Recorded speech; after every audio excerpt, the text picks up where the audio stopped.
Hello, my name is Darren Gervais. I live in Grand Prairie, Alberta, Treaty 8 territory. I'm the founder and CEO of Jaxx Dewatering Solutions. I'm a Red Seal plumber, gas fitter, steam fitter, and currently work as a project manager. With over 30 years working in industries ranging from residential, mines, oil and gas, bridges, civil, and many more, I found that there was a need for a solution to the tedious, unsafe, costly, frustrating task of dewatering projects. The problem is suction velocity. The industry has always accepted these struggles with time-consuming labor of cleaning pumps or building on-site temporary ways to suspend pumps off the bottom. Environmental regulatory bodies have a standard that must be followed for fish-bearing water, which includes the use of large, expensive, and cumbersome screens due to the suction velocity of pumping. Oh, sorry about that. Our solution to this comes from the combination of our patent-pending internal coffer and floating reservoirs that remove the suction velocity. The floating feature allows for constant visual of the pumps, removes soil erosion, and allows for easy adjustments in the water. Our suction velocity feature removes a chance of aquatic harm by 99%, decreases maintenance and operating costs significantly. Jaxx floating reservoirs will protect people, pumps, and the environment. We offer two models of floating strainers, the Bully and the Boxer.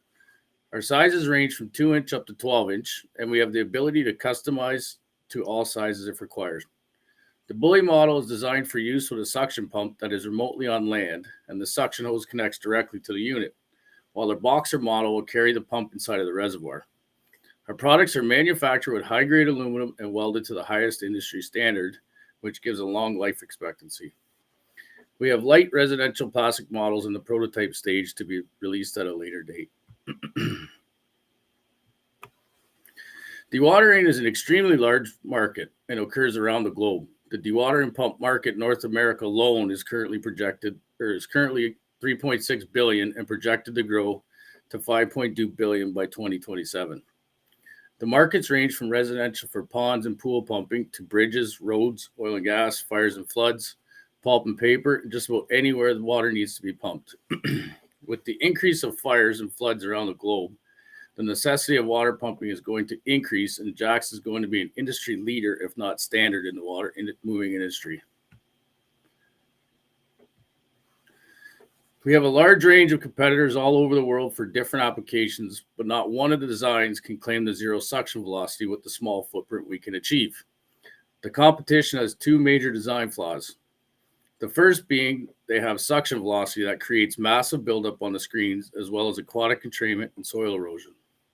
The second is for them to achieve low velocity to reduce aquatic harm and buildup. The units must be manufactured with a large design, adding cost to manufacturing, as well as end user use, such as heavy equipment to install and remove the screens. In 2021, after extensive research on floating strainers, I found that no options on the market with the internal weird floating design and decided to file for US and Canadian patent. I manufactured prototypes and began field testing with astonishing results. In late 2022, I had 3 models that I was able to bring to market, and I gained my first sale. October of 2022, I went on the road and did some cold call sales and was able to connect with 4 companies that later purchased units in early to mid 2023. In the short period of just 1 year, I have started good relationships with large companies such as United Rentals, SA Energy, and Whitewater Management, to name a few. Being in the startup phase in a small organization, my team consists of myself, the CEO and founder, my dad, part-time designer, local aluminum suppliers, local welding contractors, and local marketing agencies from Grand Prairie.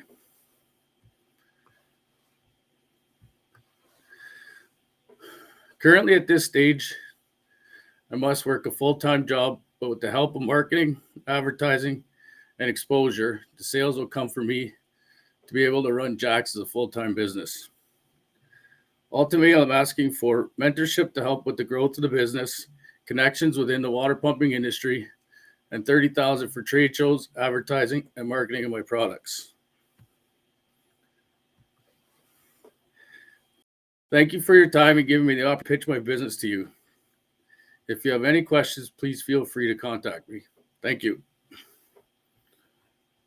Wow.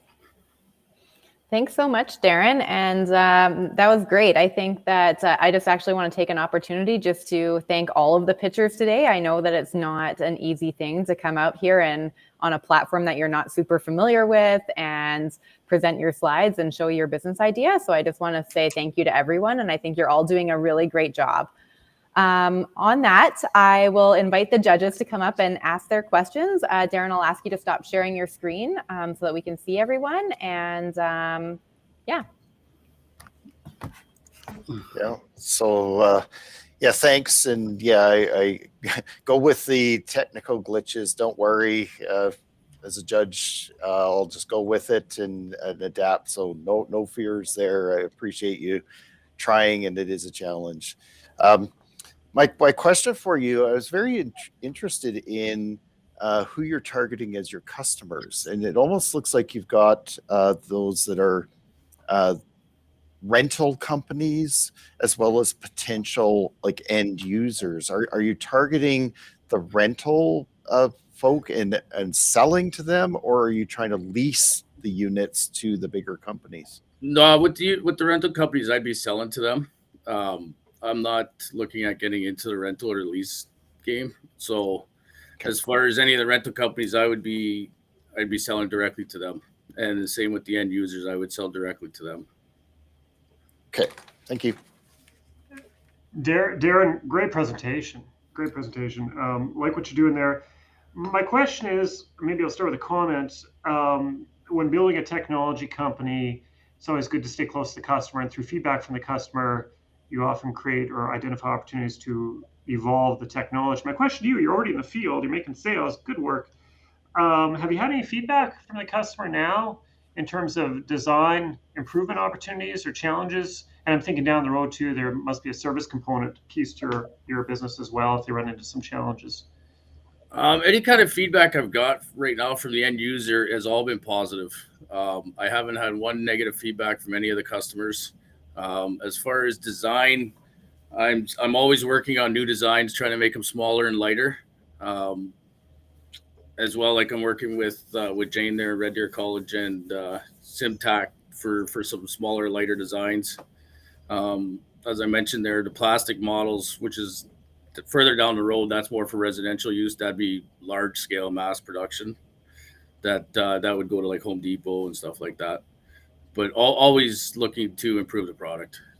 Great, fantastic, thanks. These two got to my questions already, but I just wanted to give you kudos for how you handled the situation there. The tech challenges are always tough on entrepreneurs, but it really shows the resiliency and grit of entrepreneurs to deal with those challenges as they come up, and you did a fantastic job presenting. So thank you for sharing that with us. Thank you. If we still have time, I don't mind. I'll just ask. So how much does it actually cost to produce the unit? I don't think I caught that. It all depends on the size. Like if you start with my small models, for me to manufacture is about $1,000, $1,100, and I sell them for about $2,500. And again, it depends on the size. Like the larger units that would go to the large water moving companies, you're looking at like I sell for about 10, 11,000, and nice. They manufacture about $4,000, $5,000. Okay. Thank you.